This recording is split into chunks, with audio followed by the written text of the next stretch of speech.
Uruda kunditonyatsodzika. Go deeper. Ndirikunzwa kuda kudhomoka boys. Ana sendirikunzwa kuti ndimbofamba nevanhu pana pazuva ranhasi. Demonstrating the prophetic martial arts par excellence. Vangani vanoda kuitirwa zvakanaka zuva ranhasi. Vangani vanoda kuitirwa zvakanaka zuva ranhasi. Makadi mukoma. Ipo makadiwo. Mabva kupi? Munobva kupi? Nobva kushamva. Kushamva? Ndoda kuti Mwari akuitire zvakanaka. Tinotenda. Unonzi ani zita rako? Ndinonzi Nivas Gwawo. Nyasha ngadziwanzwe paupenyu hwako. Kubva nhasi zvinhu zvako zvatokufambira. Aiwa, tinotenda. Uri kuzvinzwa zvandiri kutaura? Hongu. Akangwarira ero. Ko baba makadi vakangwarira era? Ndiripo makadi Prophet. Muri kuda kutaura nenere baba? Ndoda kutaura nemi Prophet. Zvenyu zvabhadhara nekungotsika kwamaita pano. Makadi mukoma. Ndiripo baba. Mabva kupi? Mozambique. Mozambique. All the way from Mozambique. Aiwa, have kuMozambique ndo profita chero zvodi. Enda kumberi.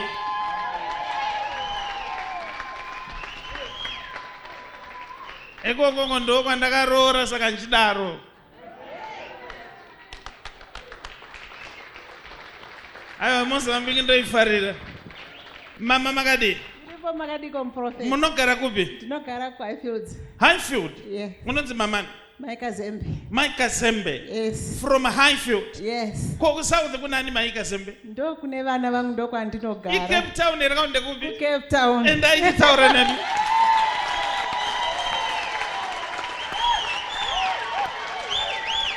Apa tiri kuita kunonzi kudzumbunura. Nereka.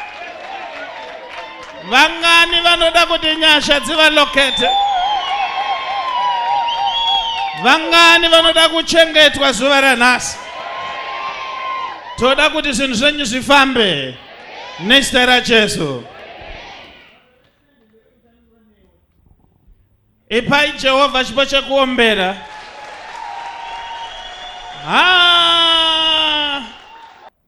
Panabva kuMalawi here ndataurawo kuMozambique. Kana aripo ngauye ndumbuda vanhu vakadaro here. Mama muri sei? Endai henyu kumberi. Saka totora vakupi South iripo here. South yakawandisa. Ndingatotora chechese. Regai tsitse inonzi ona ladies.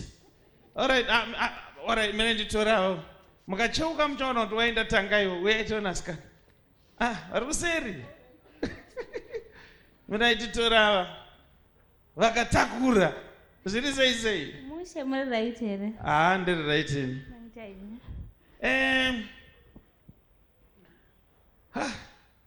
Kudhara ndaifunga kuti subject yeshona inonyadzisa. Pandakatozoiita pa A level. Munonzi mai? Mai Shona. Shona? SN Shona? Mama ndoda kuti Mwari akuitire zvakanaka. Tatenda Prophet. Zvino ndine dambudziko kai? Munenge musingazive kuti ndewe munhere? Ani.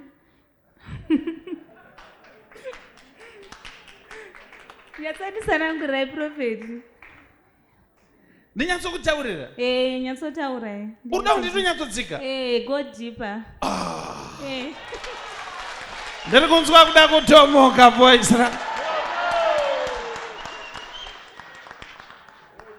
Apa ndapiwa mvuma apa. Ndoda kuti Mwari akuitire zvakanaka. Totenda Prophet. Baba vemangana vari kupi? Vari kuMozambique. Vari kuMozambique? KuMozambique? Ndati mune musingazive kuti ndewe munhu here? Andandisingazive. Ndodzika futi? Taurai. Bata mudumbu mako toni.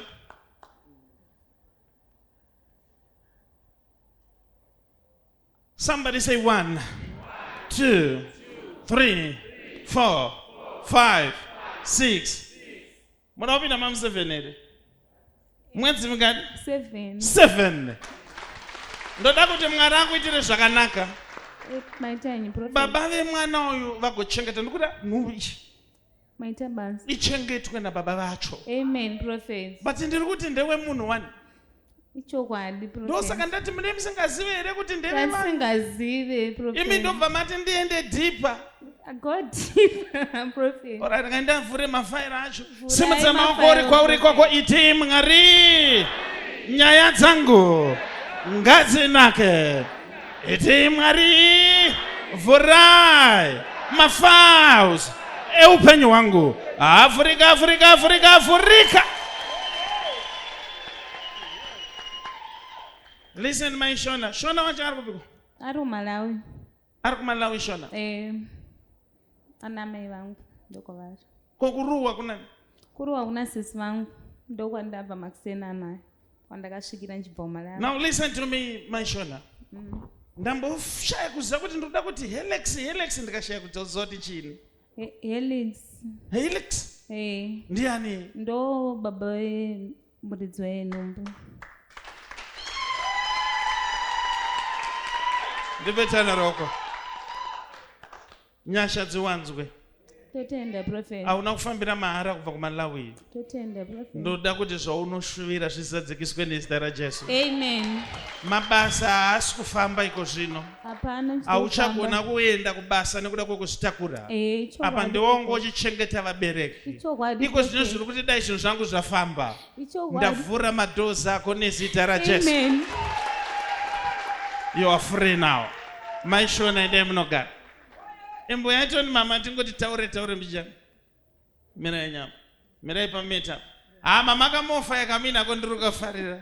Ndafara Prophet. Mati mabva kupi? Ndabva kwaHighfield. Highfield. Yes. Kokumfako sikunani mama? Ndo kumba kwamwene vangu. Kwamwene venyu. Yes. Ndoda kuti nditaure nemi pamusoro peupenyu hwenyu. Amen. Imi munokwanisa kuregerera here? Ndinokwanisa. Are you sure? Ndinokwanisa. Murume wenyu ari kupi mama? Izvozvo ari kunzi ari kuJoburg. KuJoburg. Anotakura. Anoita zvematracks. Anoita zvematracks. Okay.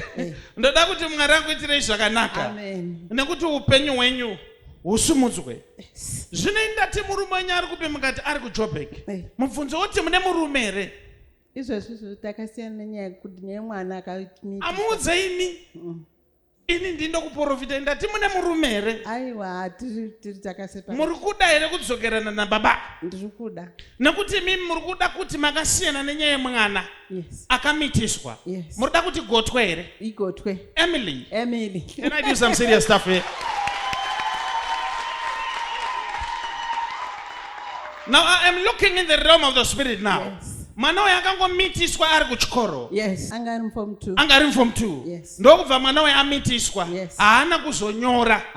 Atadza kunyora kudaro baba vari kublema imi. Yes. Kuti makatadza kuudza mwana mushe. Ichokwadi. Okay, pane munhu akamitiswa. Arida kuba chiprofita che.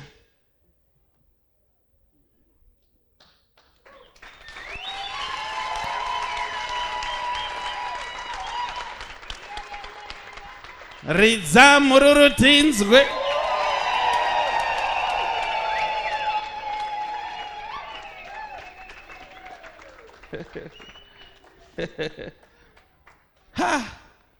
Sai ndinokunzwa kunzi simba ndiri kunoko. Ana simba vakawanda. Oyatidzwe unenge ndiwe. Nangonzwa ndiri panapa simba. Zvino ana simba vacho makawandisa ka. Chuya imesa ana simba. But iwe uya pamberi.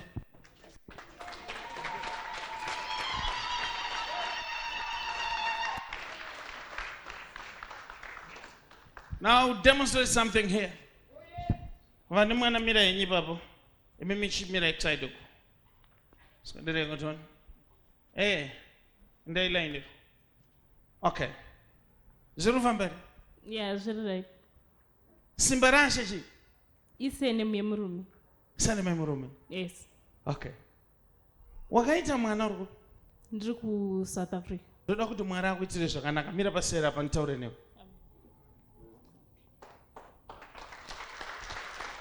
Now, ndoda kuti mama nyaya dzenyu dzinake nezita raJesu. Amen. nokuti kozvizvi ndatotanga kuoneswa kuvhurika kwemadhozi eupenyu hwenyu. Ngazvivhurike kuna Emily. Zvivhurike Kuna Emily. kuna Emily. Na cosmetics. Somebody say 1, 2, 3, 4. Mune vana vangani? 4. 1 boy. Mukomana 1. Listen to me, mama. Murume anofana kukunzwirai tsitsi nokuti hamuna chamakatadza. Ndina. Kumitiswa kwaungoitwa mwana ndokubva ati mimi ndiye muri wrong. But pane nguva dzekuti munonzwa kubatikana mwoyo menyu. Izvozvo zvatonani zvazvo zvegore rapera paseri asi izvo zvanani nditori ne-heart problem. Mune heart problem? Yes, ndinonzwa ndotadza kufema. Munotadza kufema?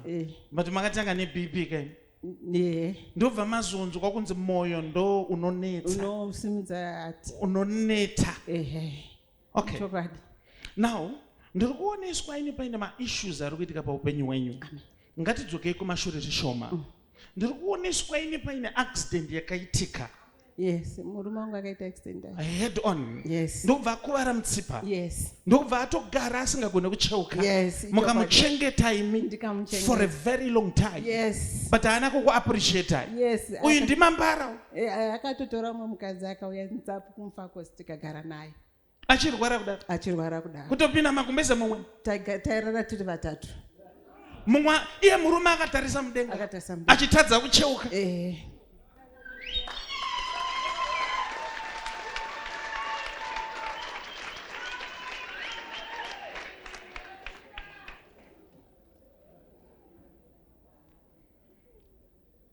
Muri kunzwa vanenesa kuti hazviite.